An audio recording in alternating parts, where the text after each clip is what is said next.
మంచి hotel style Puri curry ఎలా చేసుకోవాలో చూద్దాం. సింపుల్‌గా, ఈజీగా చెప్తాను. లాస్ట్ దాకా చూడండి. 1 లేదా 2 ఆలూస్‌ని కొంచెం సాల్ట్ చేసుకొని బాయిల్ చేసుకోవాలి. తర్వాత ఆనియన్స్, టొమాటోస్‌ని చిన్నగా చాప్ చేసి పెట్టుకోవాలి. తర్వాత కడాయిలో 1 టేబుల్ స్పూన్ దాకా ఆయిల్ వేసుకొని, ఆయిల్ హీట్ ఎక్కిన తర్వాత ఒక ఎండుమిర్చిని వేసుకోవాలి. తర్వాత తాలింపు గింజల్ని వేసుకోండి. 1 స్పూన్ దాకా వేసుకుంటే చాలు. అవి అంతా ఫ్రై అయిపోయిన తర్వాత మనం ముందుగానే పొడుగ్గా తరిగి పెట్టుకున్న ఆనియన్స్‌ని వేసుకోవాలి. ఆనియన్స్ వేసుకున్న తర్వాత పచ్చిమిర్చిని పొడుగ్గా కట్ చేసుకొని వేసుకుంటే బాగుంటుంది టేస్ట్ అనేది. ఇలా పొడుగ్గా కట్ చేసుకోవడం వల్ల ఒక బెనిఫిట్ ఏంటంటే, పచ్చిమిర్చి తినని వాళ్ళు సైడ్‌కి పెట్టేస్తారు. పెద్దగా ఉంటుంది కాబట్టి, కుక్ అయిన తర్వాత కూడా అంతే ఉంటుంది కాబట్టి పక్కకు తీసి పెట్టేస్తారు. తర్వాత కరివేపాకు వేసుకోవాలి. వేసుకొని మంచిగా ఫ్రై చేసుకోవాలి. ఒక 5 మినిట్స్ అలా ఫ్రై చేసుకుంటే సరిపోతుంది. ఇలాంటి మంచి మంచి రెసిపీస్ కోసం మన ఛానల్‌ని సబ్స్క్రైబ్ చేసుకోండి ఫ్రెండ్స్. ఈ ఫ్రై అయితున్న టైంలోనే మనం ఏం చేయాలంటే, ఒక 3-4 టేబుల్ స్పూన్ల దాకా శనగపిండిని తీసుకోవాలి. మేము ముగ్గురికి చేసుకుంటున్నాం కాబట్టి 3-4 టేబుల్ స్పూన్ తీసుకుంటున్నాము. ఇక్కడ ఒక హాఫ్ టేబుల్ స్పూన్ దాకా సాల్ట్ వేసుకుంటున్నాము. ఆనియన్స్ తొందరగా మగ్గిపోవాలి కాబట్టి సాల్ట్ వేసుకొని కొంచెం ఫ్రై చేసుకున్నాము. తర్వాత చిటికెడంతా పసుపు వేసుకున్నాము.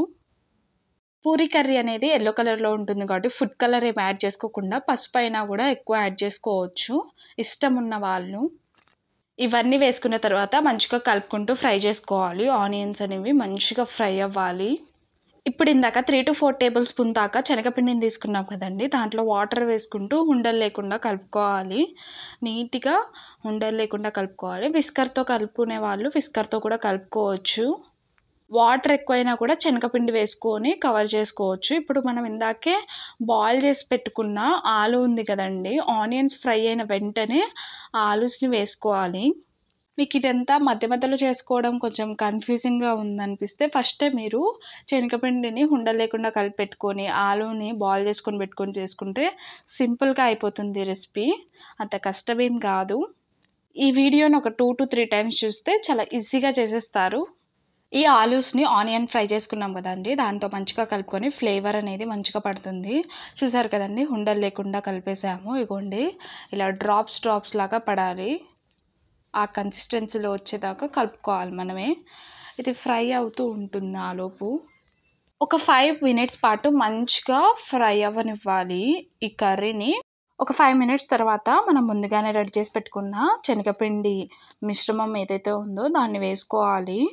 థిక్ కన్సిస్టెన్సీలో ఉంది కదండీ, సేమ్ వీడియో క్లిప్లో చూపించిన విధంగానే మీరు కూడా రెడీ చేసి పెట్టుకోండి.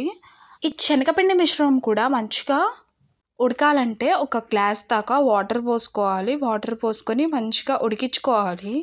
ఒక 5-7 నిమిషాల వరకు ఉడికించుకుంటే చాలు. మంచిగా ఉడికిపోతుంది. కర్రీ కూడా చాలా టేస్టీగా ఉంటుంది. ఉడికించుకున్న తర్వాత మన పూరీ కర్రీ అయితే రెడీ అవుతుంది. పూరితో సర్వ్ చేసుకొని తినేయడమే. Thanks for watching friends. First time మన ఛానల్ ఎవరైనా చూస్తున్నట్లయితే ప్లీజ్ సబ్స్క్రైబ్ చేసుకోండి. మరెన్నో మంచి మంచి రెసిపీస్ మన ఛానల్లో ఉన్నాయి. ఒక్కసారి చెక్ చేయండి.